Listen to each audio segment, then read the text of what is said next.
जो भी बच्चे इस बार 2025 में बिहार बोर्ड मैट्रिक और इंटर का एग्जाम दे दिए हैं तो वे सभी बच्चे अपना रिजल्ट को बेसब्री से इंतजार कर रहे हैं। आइए प्यारे बच्चों, मैं आपको बता देता हूं कि देखिए, हर साल बिहार बोर्ड में चाहे तो आपका मैट्रिक का हो या तो फिर आपका इंटर का हो, उसमें हर साल प्यारे बच्चों आपका लाखों की संख्या में स्टूडेंट फेल भी होते हैं।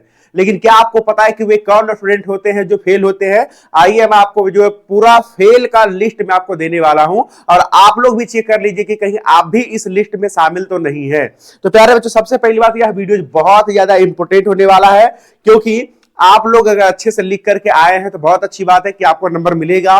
लेकिन छोटी छोटी गलतियों करने की वजह से स्टूडेंट को फेल कर दिया जाता है और उनको पता तक नहीं रहता है। ठीक है, मैं आपको एक छोटा सा सबसे पहली बात डाटा दिखाना चाहता हूं 2024 का, कि 2024 में जो भी बच्चों ने एग्जाम दिए थे, चाहे तो आपका मैट्रिक का हो या तो चाहे तो आपका इंटर का हो, उनमें से कितने बच्चों ने टोटल एग्जाम दिए थे, कितने बच्चों को पास किया गया और कितने बच्चे को फेल किया गया। अब सोच करके देखिए कि जो बच्चे पिछले साल फेल हुए होंगे वो बच्चे भी इस बार आकर के एग्जाम दे रहे होंगे। ऐसा थोड़ी कि सब बच्चे कहीं ना कहीं छोड़ करके बिल्कुल दूसरा काम करने लग जाते हैं, नहीं, वो बच्चे फिर से इस ईयर जो आकर के फिर से एग्जाम दे रहे होंगे। ठीक है, तो एक बार प्यारे बच्चों सबसे पहली बात इस चीज पर नजर डाल दीजिए। ठीक है, यहां पर आप लोग देख रहे होंगे जो मैंने लिखा है, ऐसे छात्र होंगे सीधे फेल। तो किस तरीके के छात्र को सीधे फेल किया जाता है, अभी मैं आपको डाटा दिखाता हूं, ये देखिएगा जरा ध्यान से। ये 2024 का डाटा है। ठीक है, 2024 में मैट्रिक में टोटल प्यारे बच्चों बच्चे दिए थे एग्जाम 16,64,000।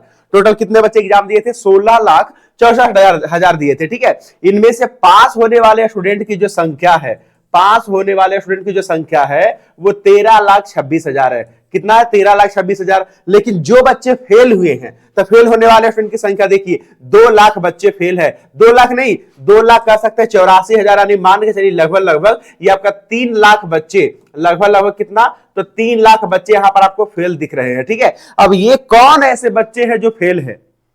यानी सोच सकते हैं कि इतना इतना परसेंटेज जो है वो फेल का है। अब ये ऐसे कौन से बच्चे हैं जो फेल होते हैं? और मुझे तो ऐसा लग रहा है, आप लोग को भी लगना चाहिए कि कहीं आप लोग भी इस फेल वाले लिस्ट में कहीं शामिल तो नहीं है। इसीलिए ध्यान से देखते रहिए इस वीडियो को और देखिए कि कौन बच्चे हैं जो फेल होते हैं, क्या क्या छोटी छोटी गलतियां नहीं करना होता है बोर्ड एग्जाम में। ठीक है, अब देखिए सबसे पहली बात यहां पर मैं आपको बता देना चाहता हूं, ये आपका मैट्रिक का डाटा है और ये देखिएगा जरा ध्यान से, तो ये आपका इंटर का डाटा है जो 2024 में एग्जाम लिया गया था। ठीक है, टोटल इसमें प्यारे बच्चों अपेयरिंग हुए थे टोटल बच्चे कितना? 12,91,000। कितना? 12,91,000, यानी मान करके चलिए ओवरऑल 13 लाख बच्चे एग्जाम दिए थे। ठीक है, इनमें से पास अगर मैं बात करूं तो टोटल 11,26,000 बच्चे जो है पास हुए थे। ठीक है, पास आने का मतलब या तो वो 3rd डिवीजन आए होंगे, या तो 2nd डिवीजन आए होंगे, या तो वो 1st डिवीजन आए होंगे, या तो ओवरऑल बाकी के जो बच्चे टॉप 10 में है, रैंक 1, इस तरीके से सब मिला करके समझिए वो पास है। ठीक, फेल होने वाले बच्चों की संख्या देखिए कितना था 2024 में? तो 1,65,000, यानी कि अप्रोक्सीमेटली मान करके चलिए कि 1.5 लाख ऐसे बच्चे थे जिन्होंने पेपर अच्छे से नहीं दिया, जिनके वजह से उनका रिजल्ट नहीं आ पाया, यानी कि वो फेल है।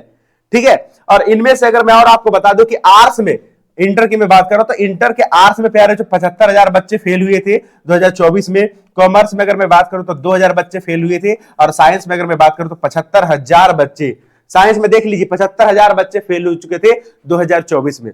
तो अब सवाल यहां पर यह कि ये सब कौन ऐसे बच्चे हैं जो फेल कर रहे हैं, क्या गलतियां कर देते हैं ये बोर्ड एग्जाम में? अब ऐसा तो थोड़ी नहीं कि इतना बच्चे बिल्कुल पढ़ते ही नहीं है और ये फेल कर जाते हैं, नहीं, ये तो नहीं हो सकता है। ये देखिए, आपको क्या लगता है कि 3-3 लाख बच्चे नहीं पढ़ते? जब उनको 1 साल का समय दिया जाता है पढ़ने के लिए, तो आपको क्या लगता है कि 16 लाख में से 3 लाख बच्चे पढ़ते ही नहीं है? पढ़ते हैं।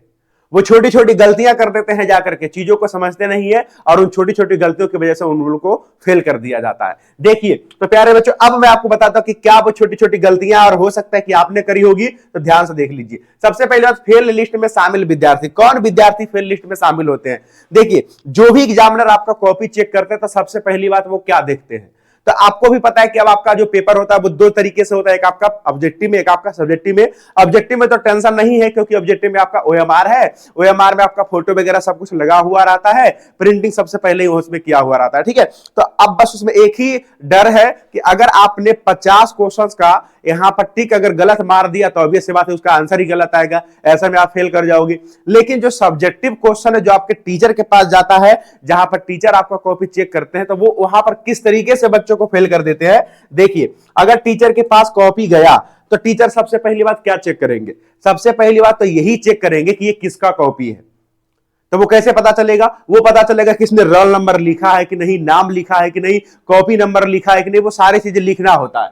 तो जिन बच्चों ने roll number, copy number, address नहीं लिखे होंगे उन बच्चों को सीधे सीधे फेल कर दिया जाता है, क्योंकि वो पता ही नहीं चलता कि किसका कॉपी है। और आपने सुना होगा कि बहुत सारे रिजल्ट पेंडिंग में रह जाते हैं, तो यही वजह है कि वो अपना एड्रेस, अपना रोल नंबर और अपना जो कॉपी नंबर लिखना होता है, जैसे मान के चलिए अलग से आपको कॉपी मिलता है और क्वेश्चन नंबर मिलता है, तो सब कुछ उसमें भरना होता है। तो अगर आप वो सब नहीं भरोगे तो आपका यहां पर क्या हो जाएगा, रिजल्ट पेंडिंग में चला जाएगा। लास्ट में सुधार करने के बाद बिहार बोर्ड जारी करता है, क्योंकि उसको काफी ज्यादा मेहनत लगता है, तो लास्ट में जारी हो जाता है वो भी मिला जुला करके। लेकिन शुरुआती में तो समझो कि आप फंस रहे हो इसमें, तो ऐसा नहीं करना चाहिए, ठीक है। दूसरा नंबर में देखिए कि आपका राइटिंग सही होना चाहिए। मान के चलिए कि मैं टीचर हूं, या समझिए आप ही टीचर हो, तो आपको जब बच्चे का कॉपी दिया जाएगा तो आप सबसे पहली बात क्या चेक करोगे, यही चेक करोगे कि बच्चा जो राइटिंग लिखे वो कैसा लिखे। अगर राइटिंग एकदम खराब है, देखने लायक भी नहीं है, कुछ समझ में नहीं आ रहा है कि एकदम क्या लिखा है क्या नहीं लिखा है, तो ऐसे बच्चे का कॉपी आप कैसे चेक करोगे, नहीं चेक करोगे ना। तो अगर उसने पूरा पेज भरा भी होगा और एकदम राइटिंग पढ़ ही नहीं पा रहे हैं टीचर, तो कैसे उस कॉपी को चेक करेंगे, वो तो सारा एकदम गलत करके आगे बढ़ जाएंगे। तो राइटिंग अगर चेक करते हैं सबसे पहली बात, तो अगर राइटिंग खराब रहा था ऐसे बच्चों का कॉपी पूरा पूरा चेक भी नहीं होता, ये भी ध्यान से सुन लीजिए। और मैं आपको पहले कितना बार समझाया था, कितना बार बोला था कि देखिए बोर्ड एग्जाम में राइटिंग सबसे ज्यादा मायने रखता है, क्योंकि ये आपका क्या बोलते हैं, वो उस तरीके से तो आपका एग्जाम है नहीं, यहां पर तो आपका रिटर्न एग्जाम लिया जा रहा है, समझिए लिख करके एग्जाम लिया जा रहा है, और उसमें अगर आप राइटिंग भी नहीं सही से लिखे हो तब तो आपका समझिए कि बुरा हाल होने वाला है, ठीक है। यहां पर प्यार, दूसरा नंबर में देखिए राइटिंग सही है, तो अब ये भी देख लेते कि कितना पेजेस लिखे हुए हैं। मान के चलिए कि सब कुछ आपका ठीक ठाक है और आप 2 ही पेज लिखे हो।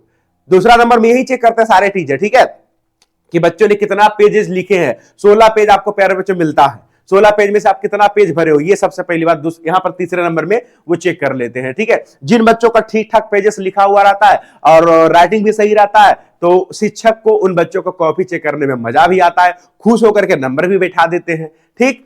और देखिए साथ ही साथ अगर मैं बात करूं 2 नंबर वाला में, यानी कि 2 नंबर वाला क्वेश्चन में कुछ बच्चे कहते थे कि सर 2 नंबर वाला में अगर मान के चलिए किसी क्वेश्चन का आंसर हमने लिखा तो क्या उसका नंबर कटता भी है।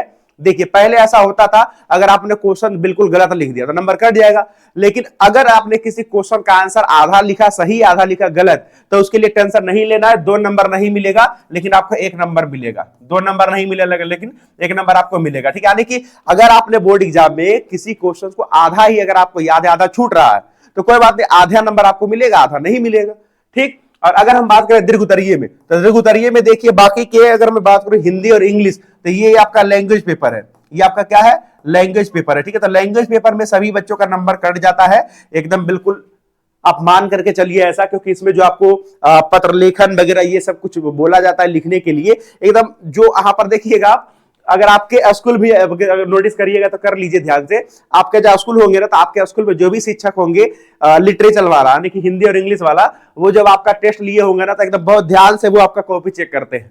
अगर थोड़ा सा हर्षिकार दीर्घिकार में भी गलत करिएगा तो नंबर काट लेंगे। तो यही चीज आपका एग्जाम में भी होता है, हिंदी और इंग्लिश में बच्चों का कम नंबर आता है, लेकिन जो बच्चे बढ़िया तरीके से लिख देते हैं सब कुछ राइटिंग के साथ, उनको जबरदस्त नंबर मिलता है, ठीक है। तो ओवरऑल कह सकते हैं कि अधिकांश स्टूडेंट का, सबका नहीं कह सकते, अधिकांश स्टूडेंट का हिंदी और इंग्लिश में थोड़े से नंबर कम आते हैं, दीर्घ उत्तरीय वाला में, बाकी के सब एकदम बिल्कुल ठीक ठाक है। अगर आपने आधा भी लिखा तो समझिए उसके लिए नंबर आपको मिलेगा। तो प्यारे बच्चे देखिए, अगर ये सब गलती अगर आप करोगे तो ऑब्वियस सी बात है कि आपका जो है रिजल्ट अच्छे से नहीं आएगा, ठीक। अच्छा एक बार आप लोग मुझे कमेंट करके बताइएगा कि आप लोगों ने कौन कौन सी गलतियां करी है। मुझे तो पक्का विश्वास है कि इनमें से कोई भी गलती आपका नहीं किया हुआ होगा और आप लोग का रिजल्ट एकदम बिल्कुल जबरदस्त आएगा, ठीक है।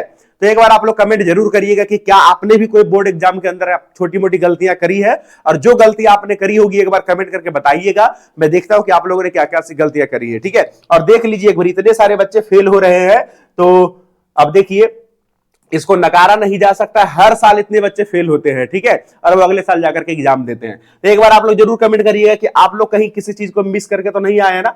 तो चलिए अभी के लिए बस इतना, इस वीडियो को आप अपने सभी दोस्तों के साथ शेयर कर दीजिए, ठीक, ताकि उन्हें भी पता चले कि हाँ हमें क्या क्या करना होता है। ठीक, तो अभी के लिए बस इतना ही प्यारे बच्चों, मैं मिलता हूं आपको नेक्स्ट वाली वीडियोज में। तब तक के लिए जय हिंद, see have a good day, bye bye.